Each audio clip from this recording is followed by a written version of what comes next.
So in this episode, what we're going to talk to Glenn about is OCP, one commercial partner to most people out there in the world of Microsoft. So OCP, do you want to tell us a little bit about it and how it's structured, how it's landing with partners?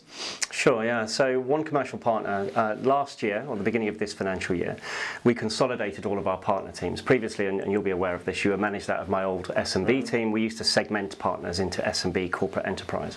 Okay. And although that wasn't deliberately limiting, it would artificially ring fence or create a boundary, I would feel, around a partner opportunity with Microsoft.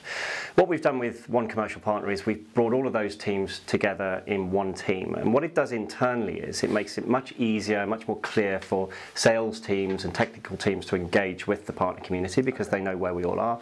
It has a single point of representation on the UK board through Joe McCree, my boss. Right. So that's very good, very clear.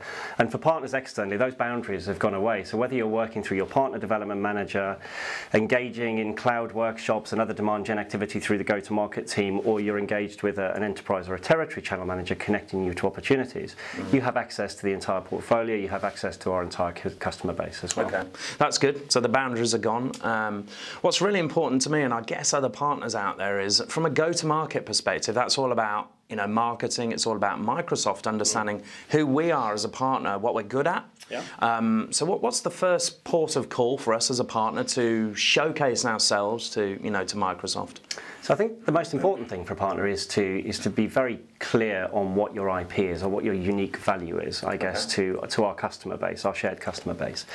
And that might be a piece of IP, a piece of a solution that you've written. It might be skills that you have, or case studies that prove that you've got referenceability in a certain area. Okay. And be clear on what that is. Be clear on which verticals it applies to, what size of customers as well. And as soon as you have that clarity, make sure you're represented well within Microsoft. And again, through your partner manager or through the channel managers, make sure that we're very clear that it's updated on Partner Center for a start. So Partner Center's got all your accurate information, the solutions, that then flows into our internal tools and systems. So when an account executive or a partner manager wants to go and find a solution to meet a particular customer need, that you're there. Okay. Represented. So Partner Center, I mean, that's obviously an external portal. We hurriedly got ourselves on that at the start of this financial year, so that's good.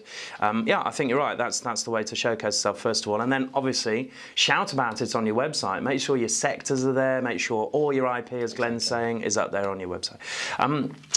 OCP has been going now for what, I don't know, 3-6 months. The structure must have moved on, it's changed. So care to tell us anything that's improved, and then where we're going for the next year, what changes could we expect? Yeah, so the structure, I mean, it was a fairly big change, but it was the right change, as we've discussed, and it's working very well now. It's 7 months in almost, okay. So it's a long time, and time has gone very quickly, I must admit, with the amount of change that we've actually employed. Our focus is really in 3 areas. So grow the core. That's very important, that even though we're building the future here and we're moving to cloud more and more, we have to look after the core business. And that is a focus on cloud, but also the on-premise business is still very important to us as an organisation, and to our partners and our customers as well. So grow the core is the primary focus. Then we have to go and create new markets. So areas where we haven't been historically strong, so open source, for example, we are very interested in meeting and developing open source partners and practices with them as well. Okay.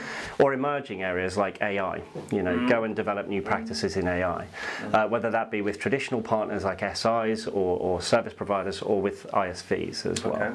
And then finally, we appreciate with the rapidly changing market and industry we're in, everybody has to transform. So the final thing we need to do is help our partners transform to be able to meet the changing and ever demanding needs of their customers as well. So helping partners transform, whether it's through skills, whether it's adopting our cloud, our CSP program, etc.